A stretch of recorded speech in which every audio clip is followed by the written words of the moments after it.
మార్చి 2026 నాటికి RBI 500 నోటును నిలిపివేయవచ్చని banking నిపుణులు అభిప్రాయపడుతున్నారు. ఎందుకంటే డిమానిటైజేషన్ లాగా ఈ నోట్లను అకస్మాత్తుగా ఆపాలని ఆర్బీఐ నిర్ణయించదని అంటున్నారు.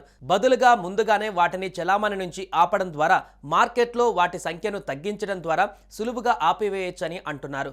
దీనికోసం బ్యాంకు 100-200 రూపాయల నోట్ల ప్రింటింగ్ పెంచవచ్చు.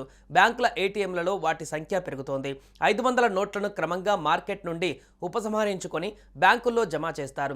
ఆర్బీఐకి దీనికోసం ఒక ప్రణాళికాబద్ధంగా 2026 మార్చి నాటికి దీనిపైన నిర్ణయం తీసుకోవచ్చని బ్యాంకింగ్ నిపుణులు అంచనా వేస్తున్నారు. ఈ ఏడాది సెప్టెంబర్ నాటికి దేశంలోని 75% ఏటీఎంలలో 100-200 రూపాయల నోట్లను అందుబాటులో ఉంచాలని ఆర్బీఐ అన్ని బ్యాంకులని ఆదేశించింది. 500 రూపాయల నోట్లపైన ఆధారపడడాన్ని తగ్గించాలనేది ఆర్బీఐ లక్ష్యంగా కనిపిస్తోంది. అందుకే దేశంలోని ఏటీఎంలలో సెప్టెంబర్ నాటికి 200-100 రూపాయల నోట్లు నింపాలని ఆర్బీఐ సూచించింది. 500 రూపాయల నోట్లపైన ఆధారపడడాన్ని తగ్గించడం అంటే పరోక్షంగా 500 రూపాయల నోటును రద్దు చేయవచ్చనేది ఓ వాదన. ఆర్బీఐ అధికారికంగా ఎలాంటి ప్రకటన చేయకపోయినా ఈ చర్యలు చూస్తుంటే అదే జరగవచ్చని అభిప్రాయం వినిపిస్తోంది.